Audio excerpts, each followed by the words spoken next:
नमस्कार प्यारे विद्यार्थियों। आज तक आपने हिंदी पुस्तक से संबंधित जो पटकथा अपन पढ़ रहे हैं उसमें सप्तम दृश्य तक पढ़ा। सप्तम दृश्य के बाद में अब जो अपन दृश्य पढ़ने जा रहे हैं वो है अष्टम दृश्य। अष्टम दृश्य में श्यामा और शैलेंद्र के मध्य होने वाली बातचीत का वर्णन किया गया है, जिसमें मद्यपान करना तथा श्यामा द्वारा गीत गाना तथा श्यामा के व्यक्तित्व और शैलेंद्र के व्यक्तित्व का अध्ययन किया गया है। अपन अष्टम दृश्य में श्रावस्ती का एक उपवन, श्रावस्ती का उपवन यानी इस स्थान विशेष पर दोनों बैठे हैं, श्यामा और शैलेंद्र, और दोनों ही मद्यपान करने के बाद में इस प्रकार अष्टम दृश्य में श्यामा और शैलेंद्र आपसी वार्तालाप जो होता है उसका इसमें वर्णन किया गया है। अपन इस वार्तालाप को अपने शब्दों के माध्यम से विद्यार्थियों समझने की कोशिश करते हैं कि ये वार्तालाप किस प्रकार की है और किस तवज्जो से की जा रही है और वार्तालाप का मुख्य उद्देश्य क्या है। वार्तालाप प्रारंभ करते हैं उससे पूर्व कई चीज़ों के बारे में हमें जानकारी होना भी जरूरी है। जब तक वार्तालाप प्रारंभ होती है उसमें किसी विषय वस्तु की जानकारी प्राप्त नहीं करते तब तक इसके बारे में संपूर्ण ज्ञान हमें प्राप्त नहीं हो पाता है। तो लीजिए विद्यार्थियों, अष्टम दृश्य में श्यामा और शैलेंद्र के मध्य जो वार्तालाप होता है उसको अपन प्रारंभ करते हैं। अब वार्तालाप में श्यामा और शैलेंद्र द्वारा, विशेष करके श्यामा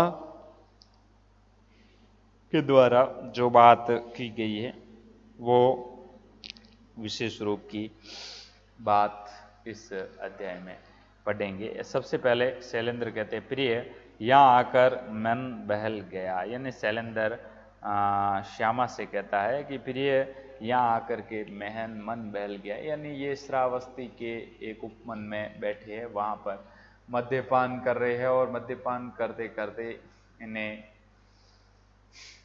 इस स्थिति के बारे में आभास होता है कि यहाँ आने के बाद हमें आनंद की प्राप्ति हुई है।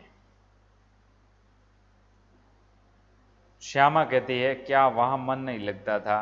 क्या रूप रस से तृप्ति हो गई? वहां पर क्या मन नहीं लगता था आपका? क्या आपको वहां पर रूप रस से तृप्ति हो गई है? तृप्ति होने का मतलब आपको वहां पर रूप रस देखने के बाद आत्म संतुष्टि हो गई क्या? शैलेंद्र, नहीं श्यामा, तुम्हारे सौंदर्य ने तो मुझे भुला दिया है कि मैं स्वयं भूल गया हूँ कि मैं कौन था, मेरा उद्देश्य क्या था। और तुम एक विचित्र पहेली हो। इस तरह पशु को पालतू बना लिया है। आलस्यपूर्ण सौंदर्य की तृष्णा मुझे किस लोक में ले जा रही है? तुम क्या हो सुंदरी?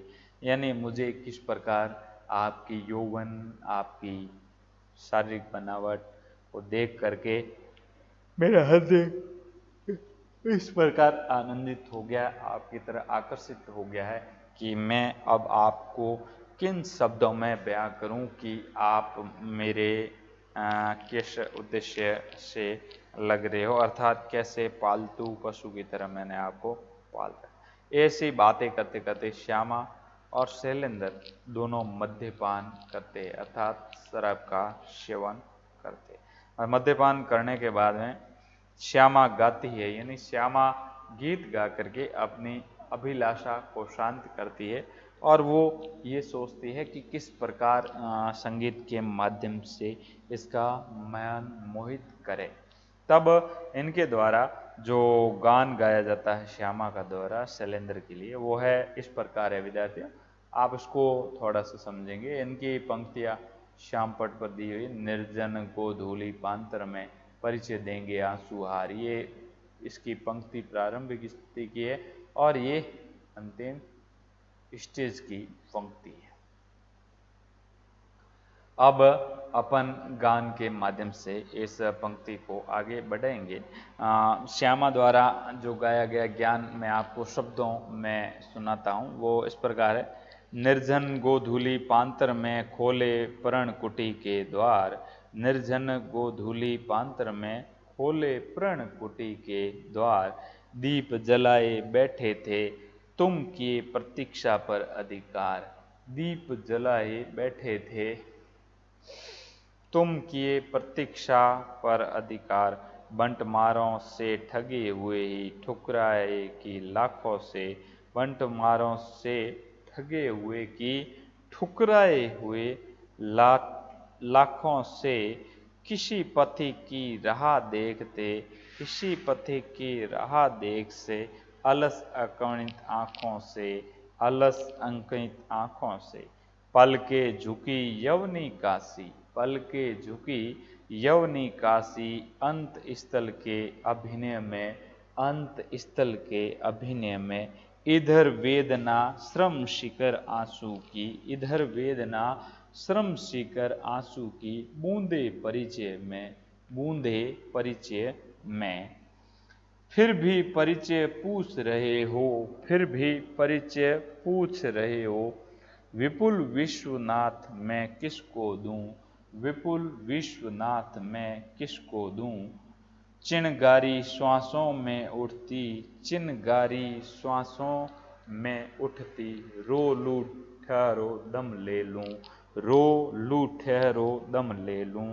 निर्जन कर दो क्षण भर कोने में, निर्जन कर दो क्षण भर कोने में, उस शीतल कोने में, उस शीतल कोने में।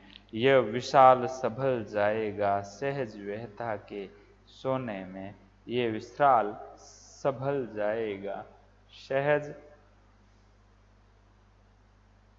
सहज व्यथा के सोने में। बीती बेला नील गगन तुम, बीती बेला नील गगन तुम, छिन्न पिछवी भूला प्यार, छिन्न पिछवी भूला प्यार। छपा सदर्श छिपना है, छपा सदर्श छिपना है, फिर तो परिचय देंगे आंसू हार, फिर तो परिचय देंगे आंसू हार, फिर तो परिचय देंगे आंसू हार।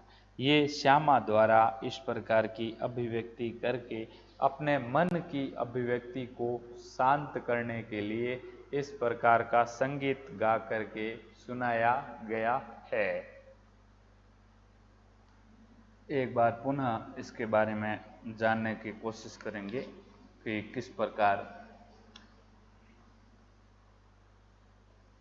श्यामा द्वारा बात कही गई है। श्यामा कहते हैं जब मद्यपान करती है तब इस प्रकार के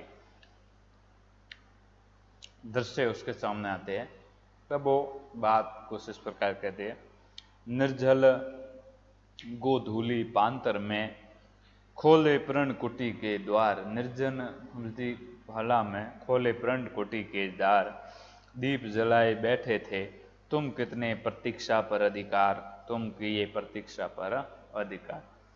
अर्थात यहाँ पर श्यामा शैलेंद्र जब मद्यपान करते तब एक दूसरे की प्रतीक्षा में जो समय व्यतीत किया उसके बारे में वो बात करते हैं कि इस प्रकार उन्होंने लंबा समय निकाला। बंट मारो से ठगे हुए की ठुकराए की लाखों से, बंट मारो के ठगे हुए। अपने जीवन में कई प्रकार के उन्होंने जो धोखे खाए, जिन धोखों की वो बात कर रहे हैं उसको इसी ज्ञान के माध्यम से अभिव्यक्त कर रहे हैं कि कितने विरोधी लोगों ने हमें इस प्रकार के कष्ट दिए, फिर भी धोखे खाने के बाद भी आज भी हम ठुकराए हुए नहीं लगते। फिर कहती है किसी पथिक की राह देखते अलस कंपित आंखों से, जिस प्रकार कोई पथिक अर्थात राहगीर रास्ते पे आता है, जब तक वो नहीं आता है तब तक उसकी राह तकने के लिए कितने प्रयास किए जाते हैं, तथा उसकी राह तकने के लिए जो प्रयास उसके द्वारा किए जाते हैं उन प्रयासों को व्यक्ति द्वारा हमेशा एक प्रतीक्षा के रूप में रखा जाता है। जब तक वो व्यक्ति नहीं आता है तब तक हमेशा उसकी प्रतीक्षा की जाती है कि कब आएगा, अर्थात राह तकते तकते उसकी आंखें नित्य उस राह को देखती रहती है, लेकिन जब तक उस रास्ते से पथिक नहीं आता तब तक उसे आत्मा को संतुष्टि नहीं होती है। उसके बाद पल की झुकी यवनी काशी थी अस्तसल अभिनय में, इधर वेदना श्रम शिकर आंसू की बूंदे परिचय में। यानी उनके पल के झुकने के बाद अंत स्थल में अभिनय में, यवनिका में, अंत स्थल अभिनय में, इधर वेदना श्रम शिकर आंसू की बूंदे परिचय में। जब उसके हृदय में इस प्रकार की वेदना बढ़ जाती है तब उन्हें यह महसूस होता है कि हमने जो कार्य किए हैं वो पूर्णतः गलत थे। इस प्रकार के कार्य जीवन में हमें नहीं करने चाहिए, जिससे हमें विभिन्न प्रकार के कष्टों का सामना करना पड़े तथा दुख भोगने पड़े। जिस प्रकार अपन विभिन्न प्रकार के कष्ट और दुख सहन करते हैं, उन्हें सहन करने के कारण अत्यधिक दुख की अनुभूति होती है और दुख की अनुभूति होने पर हमें वेदना सहन करनी पड़ती है और वेदना सहन करने पर आंखों से आंसू आ जाते हैं और आंसू हमेशा दुख में ही व्यक्ति के आते, खुशी में कभी भी आंसू नहीं आते। तो यहाँ पर यवनिका सी आंखों में निरंतर लंबे समय तक इंतजार करने के बाद श्यामा कहती है हृदय द्रवित होता है। फिर भी परिचय पूछ रहे हो विपुल विश्व में किसको दूं, यानी फिर भी आप मुझसे परिचय पूछ रहे हो, लेकिन मैं उस परिचय का जवाब किससे दूं, किसको दूं, अर्थात जवाब सुनने वाला और देने वाला भी कोई है भी नहीं। इस स्थिति में मैं किससे ये बात करूं जिससे मेरे दुख को समझ सके, अर्थात मेरी पीड़ा का जवाब दे सके।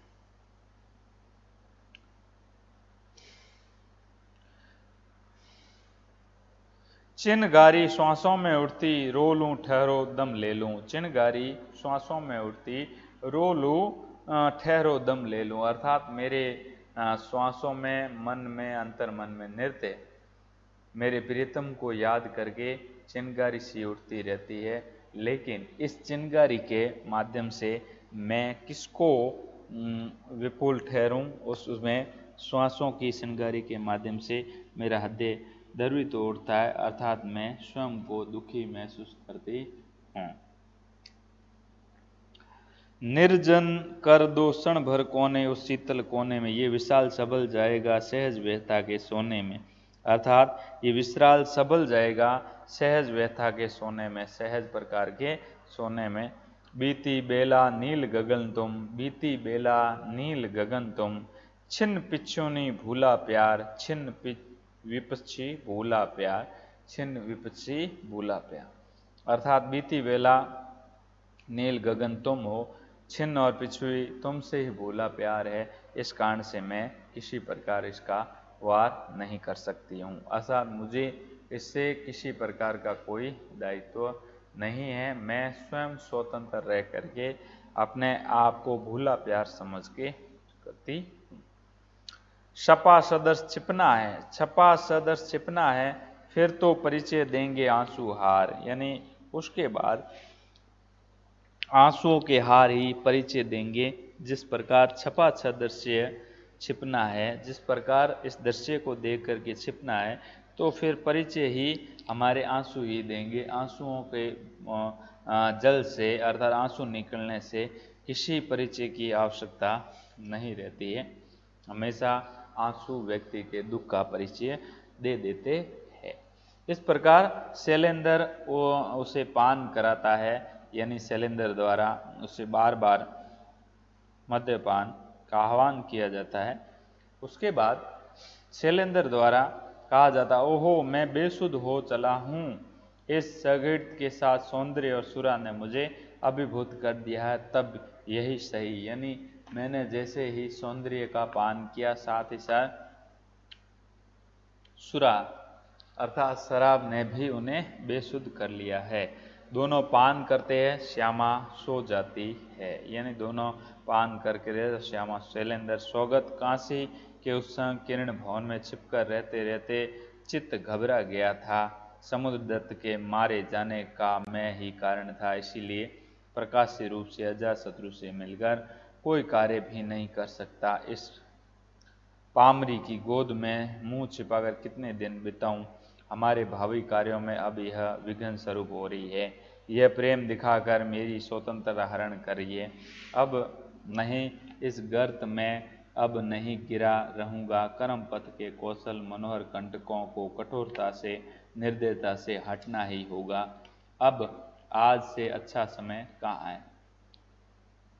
श्यामा सोती हुई भयानक स्वप्न देख रही है और चौंक कर उठती है।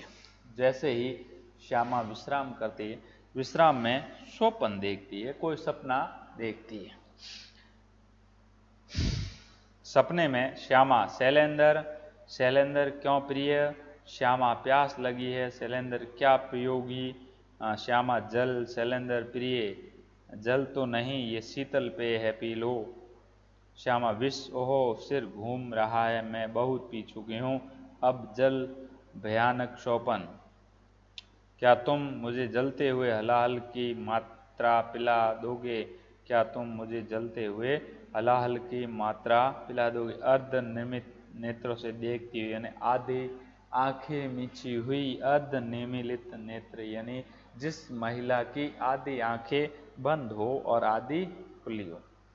अमृत हो जाएगा, विष भी पिला दो हाथ से अपने। अमृत हो जाएगा, विष भी पिला दो अपने हाथ से। पलक ये छक चुके है, चेतना उसमें लगी कंपने। विकल है इंद्रिया देखने इस रूप में सपने। जगत विश्व में हृदय पुलकित, लगा वो नाम है जपने, लगा वो नाम है जपने। इस प्रकार की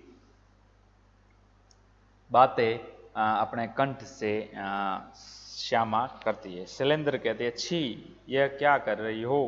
कोई स्वप्न देख रही हो क्या? लो, थोड़ी पी लो, पिला दे लेता हूँ।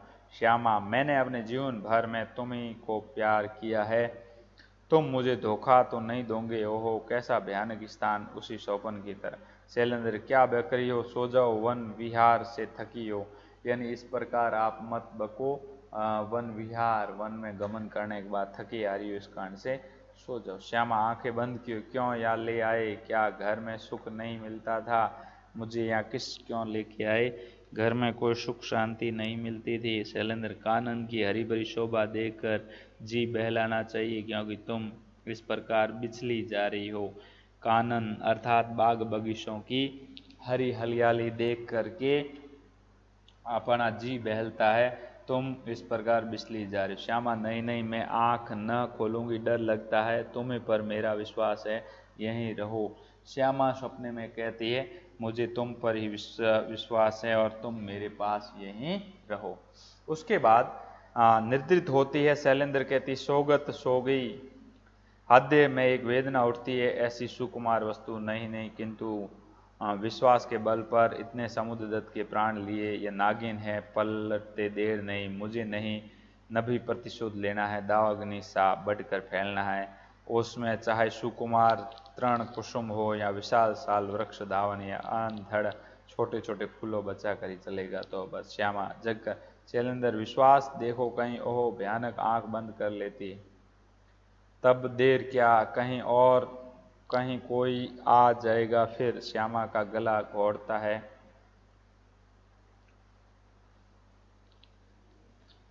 कहीं कोई आ जाएगा फिर। श्यामा का गला घोटता है, वह क्रंदित करके शिथिल हो जाती है। बस चले, पर नहीं, धन की आवश्यकता है। आभूषण उतार कर ले जाता है। गौतम बुद्ध और आनंद का प्रवेश। इस प्रकार वो श्यामा का गला घोट दिया जाता है और श्यामा के आभूषण उतार कर शैलेंद्र ले जाता है। इस प्रकार श्यामा और शैलेंद्र दोनों आपस में एक निश्चित स्थान, एक अलग स्थान पर आपसी द्वंद्व होने के कारण शराब पिलाकर गला घोट देते हैं। ये इस कहानी का अर्थात पद कथा का भाग रहा है। प्यारे विद्यार्थियों, आपने अभी तक शैलेंद्र और श्यामा की प्रेम कहानी और मद्यपान के बारे में पढ़ा। जीवन में कभी भी मद्यपान नहीं करना चाहिए। मद्यपान से शरीर पर जो दुष्प्रभाव पड़ते हैं व्यक्ति समय से पूर्व चला जाता है। इसलिए हमें इस बात की आवश्यकता है कि ऐसी चीज़ों से परे रहना चाहिए। ये सिर्फ काल्पनिक कथा है। और सरस्वती एक उपवन में श्यामा और शैलेंद्र के वार्तालाप के बारे में आज अपन ने पढ़ा। आगे सेकंड अध्याय में पढ़ेंगे, तब तक इसका रिवीजन करते रहिए।